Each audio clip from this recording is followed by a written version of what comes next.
اگلا سوال ہے جی کہ اسلام میں کھانے پینے کی اشیاء پر پھونک مارنا منع ہے، تو کیا وجہ ہے کہ جب لوگ دم کرواتے ہیں تو اس کے اوپر پھونک ماری جاتی ہے؟ یہ وجہ تو انہی سے پوچھے دم کرنے والوں سے. یہ تو بالکل صحیح ہے. ابو داؤد کے اندر، سنن ابن ماجہ کے اندر صحیح سند کے ساتھ حدیث موجود ہے کہ نبی علیہ السلام نے کھانے پینے کی چیزوں میں پھونک مارنے سے منع فرمایا ہے. تو یہ دم کے لیے بھی یعنی آپ تو پھونک کی بات کر رہے ہیں، لوگ تو یعنی اپنے بزرگوں کی تھوکیں ڈلواتے ہیں اور وہ سہارا لیتے ہیں بخاری اور مسلم کی احادیث سے. بھئی نبی علیہ السلام کی تھوک مبارک، آپ کا پسینہ مبارک، وہ تو تبرکات ہیں. آپ کے پسینے سے تو بدبو آتی ہے. نبی علیہ السلام کا پسینہ تو عطر کے طور پہ استعمال ہوتا تھا. آپ کی تھوک مبارک سے تو آپ پلی لے ہی نہیں سکتے. آپ علیہ السلام کی جو کوالٹیز ہیں وہ تو ایکسٹرا آرڈنری ہیں. باقی عام بندے کی تو یہ معاملات نہیں ہو سکتے کہ جی وہ تھوک ڈلواتے ہیں جی شفا ہو جائے گی. ایسا نہیں ہوتا. یہ بالکل غلط ہے. نبی علیہ السلام نے کھانے پر پینے کے اوپر پھونک مارنے سے منع کیا. رہا دم والا معاملہ تو وہ بخاری مسلم میں موجود ہے کہ نبی علیہ السلام خود اپنے آپ کو بھی دم کیا کرتے تھے. المعوذات، آخری 3 سورتیں پڑھ کے، رات کو سونے سے پہلے 3 دفعہ پڑھ کے، یعنی 3 سورتیں ایک دفعہ پڑھی، پھونکا ہاتھوں پہ، پورے جسم پہ مل لیا، پھر دوسری بار، پھر تیسری بار. اور اما عائشہ کہتی ہیں کہ جب نبی علیہ السلام بیمار ہو گئے، بخاری کے الفاظ ہیں، تو پھر میں یہ صورتیں پڑھ کے آپ کے مبارک ہاتھوں پہ دم کر کے آپ کے ہاتھوں کو آپ کے جسم پہ پھیر دیتی تھی. اپنے ہاتھوں کو نہیں سر، پوائنٹ ٹو بی نوٹڈ. نبی علیہ السلام کے ہاتھ برکت والے، حضور کے ہاتھوں میں پڑھ کے حضور کے ہاتھوں کو جسم پہ پھیر دیا کرتی تھی. یعنی شیاطین، جنات، جادو اور نظر بد کے اگینسٹ یہ المعوذات 3 پناہ دینے والی صورتیں ہیں. سورہ الاخلاص، سورۃ الفلق اور سورۃ الناس، قرآن حکیم کی آخری 3 صورتیں. یہ والا دم تو ٹھیک ہے، لیکن پانی کے اوپر دم کرنا اور پانی کے اوپر یعنی پھونک مارنا یہ جراثیم والا معاملہ ہے. ایون جامعہ ترمذی کے اندر یہ بھی حدیث موجود ہے کہ نبی صلی اللہ علیہ وآلہ وسلم نے فرمایا کہ اگر کوئی شخص پانی پیے نا تو وہ پانی کے اندر سانس نہ لے. سانس لینے، کیونکہ سانس لینے سے بھی تو پھونک چلی جائے گی نا. یعنی گلاس کو اپنے منہ سے ہٹا کے سانس لے. اور اسی حدیث کے اندر الفاظ ہیں، ایک صحابی کہتے ہیں کہ اگر پانی پیتے ہوئے اس میں کوئی تنکا آ جائے پھر میں کیا کراں؟ وہی سوال ہے نا. اور کیا عورتیں کیا بچوں کے لیے دودھ ابال کے دیتی ہیں نا، وہ ملائی ہٹانے کے لیے پھونک مار دیتی ہیں. وہ صحابی نے بھی پوچھ لیا اسی حدیث کے اندر ابو داؤد ترمذی میں کہ یا رسول اللہ اگر تنکا آ جائے تو آپ فرمایا تنکا نکال کے باہر کر، پھونک کیوں مارنی ہے؟ تو یہاں پہ بھی میں یعنی کب کسی کو دیکھتا ہوں نا، میں رات کو وہ بھائی مجھے کہتی ہے نماز کے بعد نا وہ کشمیری چائے تو لے آنا میرے لیے. تو میں لینے گیا تو وہ جو لفافے اٹھا رہا ہے نا، پہلے اس میں پھونک مارتا ہے اس کو کھولنے کے لیے، اس میں چائے ڈالتا ہے. تو میں نے اس کو کہا یار یہ پھونک مارنا منع ہے، نبی علیہ السلام نے منع فرمایا. تم مطلب پھونک مارنی بھی ہے آپ یعنی باہر ویسے پھونک مار لیں، اس کو لفافے کو کھولنے کے لیے پھونک مارنے کی ضرورت نہیں ہے. لفافہ ایسے کھولیں، اس میں چائے ڈال لیں. یعنی آپ منہ سے کام جو کر رہے ہیں وہ آپ ہاتھ سے کر لیں. جو میں نے بتایا ابو داؤد ترمذی میں الفاظ ہیں، نبی علیہ السلام نے فرمایا ہے کہ تو نے تنکا ہٹانا ہے تو وہ ہاتھ سے ہٹا لے، پھونک نہ مار اس میں. اور سانس بھی نہیں لے گا، سانس بھی اس کے اندر پانی کے اندر نہیں لینا. ٹھیک ہو گیا؟ تو یہ پھونک مارنے والا غلط ہے. باقی جو دم والا معاملہ ہے، پانی کے اوپر آپ دم نہیں کریں گے، اپنے ہاتھوں کے اوپر دم کریں، وہ تو سنت ہے، وہ ٹھیک ہے. پانی وغیرہ کے اوپر، ان چیزوں کے اوپر نہیں کرنا چاہیے، کوئی ثابت نہیں ہے. اچھا جی، اگلا سوال یہ ہے کہ کیا کھڑے ہو کر پانی پینا یا کھانا کھانا جو ہے یہ طریقہ کیسا ہے، اور کیا یہ کافروں کا طریقہ ہے؟ کافروں کا طریقہ پہلے ہوتا تھا، ہماری ویڈیوز کے بعد اب مسلمانوں کا طریقہ بن چکا ہے.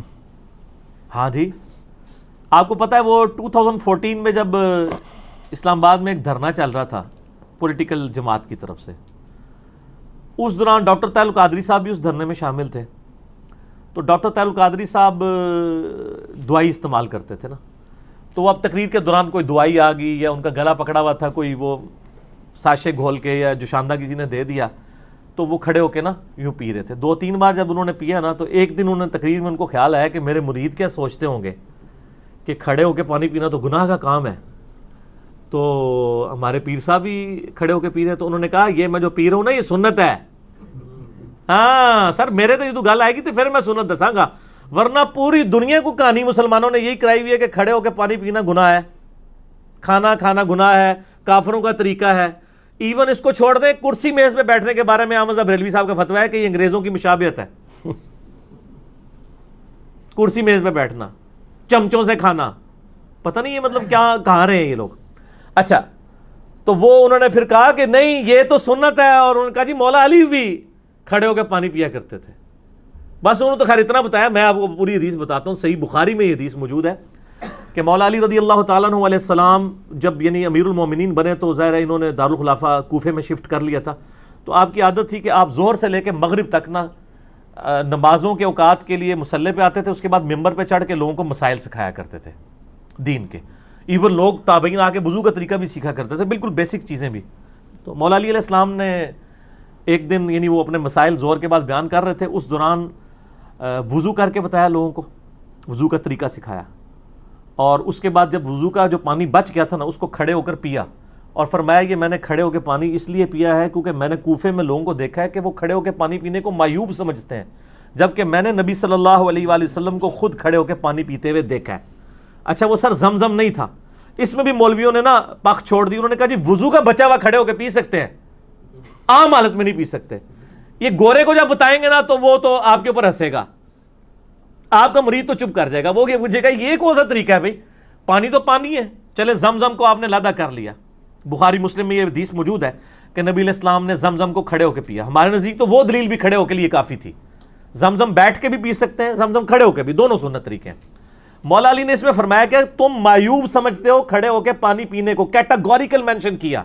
آپ نے یہ نہیں کہا کہ وضو کا بچا ہوا پینے کو، آپ نے کیٹاگوریکل بتایا کہ نبی علیہ السلام نے کھڑے ہو کے پانی پیا ہے. اور اس کی سپورٹ میں ایک اور حدیث ہے ترمذی اور ابو داؤد میں، بڑی رکت انگیز حدیث ہے جی. ایک صحابی کہتے ہیں نبی علیہ السلام میرے گھر تشریف لائے تو میرے گھر میں ایک کونے میں مشکیزہ لٹکا ہوا تھا. پرانے زمانے میں مشکیزوں میں نا پانی سٹور کرتے تھے، اس کے آگے انہوں نے 2-3 اس کے منہ بھی بنائے ہوتے تھے. اچھا تو کہتے ہیں نبی علیہ السلام نے نا وہ منہ پکڑ کے نا ایک تو اس میں سے پانی یوں کر کے پیا. کہتے ہیں میں حضور کو دیکھ رہا تھا. اس صحابی کا نام ہے کبشہ رضی اللہ تعالیٰ عنہ علیہ السلام. کہتے ہیں میں نے نظر رکھی ہوئی تھی، جیسے حضور فارغ ہوئے نا وہ میں نے منہ کا حصہ کاٹ کے نا اپنے پاس تبرکن رکھ لیا. مشکیزے کا منہ کاٹ کے انہوں نے تبرکن رکھ لیا کہ نبی علیہ السلام نے اس سے پانی پیا تھا. یہ ترمذی اور ابو داؤد کے اندر حدیث موجود ہے. اس میں بھی الفاظ ہے کہ نبی علیہ السلام نے کھڑے ہو کر مشکیزے سے پانی پیا. اس میں تو زمزم ہے ہی نہیں ہے، تو نبی علیہ السلام خود کھڑے ہو کے پی لیتے تھے. پھر جامعہ ترمذی اور ابو داؤد کے اندر حدیث موجود ہے کہ نبی علیہ السلام کے زمانے میں عبداللہ بن عمر کہتے ہیں ہم کھڑے ہو کے کھانا بھی کھاتے تھے اور پانی بھی پیتے تھے آپ کے سامنے. اور یہ وہ تابعین کو بتا رہے ہیں، کیونکہ جب کوئی بتاتا ہے کہ اس زمانے میں تو اس کا مطلب ہے کوئی ناسخ و منسوخ والا چکر ہی نہیں ہے. اور ایک اور حدیث ترمذی کے اندر موجود ہے کہ نبی صلی اللہ علیہ وآلہ وسلم کے زمانے میں یعنی آپ علیہ السلام کے بارے میں خود آیا کہ آپ علیہ السلام کھڑے ہو کے پانی پی لیا کرتے تھے، اس سے منع بھی نہیں فرمایا کرتے تھے. البتہ مسلم شریف کی ایک حدیث ہے کہ آپ علیہ السلام نے کھڑے ہو کے پانی پینے سے منع فرمایا. اور ایک اور حدیث ہے مسلم شریف کی کہ جو شخص کھڑے ہو کر پانی پیے تو وہ کیا کرتے ہیں، اس حدیث سے لوگ پلی لیتے ہیں. تو وہ حدیث منسوخ ہے. اسی لیے مشکات میں آپ یہ دیکھیں گے نا حدیثیں ساری کٹھی ہیں، اس کے بعد وہ منسوخی والی حدیث ہے. یہ حدیث منسوخ ہے، آج کی ڈیٹ میں یہ منسوخ ہو چکا ہے. یعنی نبی علیہ السلام کا جو منع فرمانا تھا وہ منسوخ ہے. آپ نے خود کر کے بتایا، صحابہ کرام نے، عام صحابہ نہیں، امیر المومنین سیدنا علی نے، حضرت ابو بکر عمر عثمان تک بھی اگر کوئی حدیث چھپی ہوئی تھی تو حضرت علی کو تو پتہ ہی ہوگی نا، وہ تو ساروں کے ساتھ رہے. مولا علی نے اگر صحیح بخاری میں آتا ہے کھڑے ہو کے پانی پیا ہے تو پھر بات تو کلیئر ہوگی کہ کھڑے ہو کے پانی پینا اور کھانا کھانا یہ سنت ہے، یہ خلاف سنت نہیں، کافروں کا طریقہ نہیں ہے. اذان شروع ہوگی ہے مغرب کی، اذان کا جواب دیں انشاءاللہ. باقی کوسچن آنسر سیشن کا سلسلہ اذان مغرب کے وقفے کے بعد انشاءاللہ. ہاں جی جناب، اذان مغرب کے وقفے کے بعد علمی و تحقیقی مجلس نمبر 39 میں آج 2 دسمبر 2018 کو سنڈے کے دن بقیہ کے کوسچن آنسر سیشنز کا سلسلہ شروع کرتے ہیں انشاءاللہ.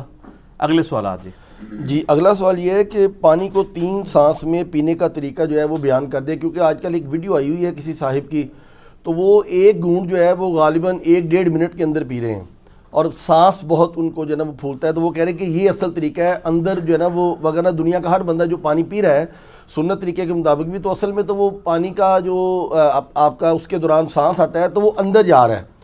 تو یہ پانی پینے کا طریقہ ذرا بیان اندر کیا ہے، وہ کیا کہہ رہے ہیں گلاس کے اندر، وہ کہہ رہے ہیں جب آپ اس طرح گٹاگٹ پیتے ہیں تو اصل میں وہ آپ کا سانس بھی اندر جا رہا ہے. نہیں اس طرح نہیں ہے، پتہ نہیں ان کو کس نے یہ پڑھا دیا ہے. دیکھیں جی صحیح بخاری اور مسلم میں حدیث ہے نبی علیہ السلام یعنی 3 سانس کے اندر پانی پیا کرتے تھے. پانی کے آغاز میں بسم اللہ الرحمن الرحیم اور اینڈ پہ الحمدللہ. یہ تو سنت تواتر کے ساتھ چل رہی ہے. مسلم شریف کے الفاظ ہیں کہ 3 سانس پانی پینے کے دوران 3 سانس لیا کرتے تھے نبی علیہ السلام. تو وہ یہ ہے کہ آپ یعنی پانی پیا، سانس لیا برتن ہٹا کے، پھر دوسری بار پیا، پھر سانس لیا، پھر تیسری بار پیا، پھر سانس لیا، پھر چوتھی بار پیا. یہ بھی درست ہوگا، یا تیسرا سانس اینڈ پہ لے لیں، وہ بھی درست ہوگا. تو یہ سانس والا جو ایشو ہے وہ یعنی برتن کے اندر، اس سے تو نبی علیہ السلام نے منع فرمایا. میں نے جو پہلے حدیثیں بیان کی ہیں، ابو داؤد کے اندر اور ابن ماجہ کے اندر حدیث موجود ہے کہ نبی صلی اللہ علیہ وآلہ وسلم نے برتن میں سانس لینے سے، پانی میں یعنی پھونک مارنے سے منع فرمایا. تو پھونک تو خود بخود ہو جائے گی، جب آپ بیچ میں سانس لے رہے ہوں گے تو ان کو اب سائنس نہیں نہ آتی. پانی پیتے ہوئے آپ جب سانس بیچ میں لے رہے ہوں گے تو پھونک ہی آ رہی ہوگی نا. پھونک چاہے منہ سے مارے چاہے ناک سے، وہ سانس تو نکالنا پڑے گا. اور پھر جو دوسری حدیث میں نے ابو داؤد اور ترمذی کی پیش کی ہے کہ نبی علیہ السلام نے فرمایا کہ برتن کے اندر کوئی چیز ہو تو اس کو نکال لو اور برتن کو الگ کر کے سانس لو، کیونکہ پھونک مارنے کے زمرے میں ہی آ جائے گا یہ. تو یہ پتہ نہیں کس نے ان کو طریقہ بتایا. ویسے تو ترمذی میں ایک علیحدہ سے حدیث بھی ہے، وہ روایت کمزور ہے اس لیے میں نے وہ پیش نہیں کی، جس میں آپ علیہ السلام نے واضح فرمایا کہ برتن کو علیحدہ کرو، پھر سانس لو، پھر پیو، اس طریقے سے. لیکن وہ کمزور روایت ہے. لیکن اس کے بعد مضبوط روایت ہمارے پاس موجود ہے ابو داؤد کے اندر، ترمذی کے اندر، کہ برتن کے اندر سانس نہ لو، الگ سے لو. اور جو ابو داؤد اور ابن ماجہ کی میں نے حدیث بتائی ہے کہ نبی صلی اللہ علیہ وآلہ وسلم نے پانی میں پھونک مارنے سے منع فرمایا.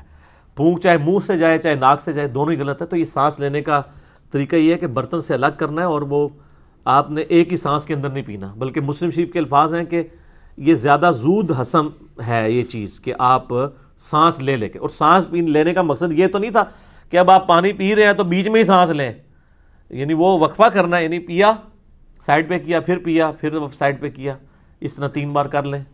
تو وہ بیچ میں دوران لینا ہے. اس میں واضح الفاظ موجود ہیں.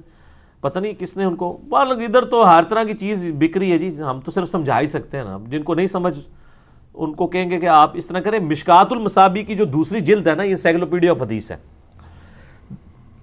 دوسری جلد کے اندر اینڈ پہ جا کے ایک چیپٹر آ جائے گا مشروبات کا بیان. اس میں یہ ساری حدیثیں آپ کو انٹلیکچوئل فارم میں مل جائیں گی، تو آپ کو پتہ چل جائے گا قرآن و حدیث سے. جب اچھا یہ آپ نے جو کلپ دیکھا ہے، انہوں نے حدیث کا انٹرنیشنل نمبر کیا بتایا تھا؟ نہیں، حدیث کا انٹرنیشنل نمبر تو انہوں نے کوئی نہیں بتایا. کیوں؟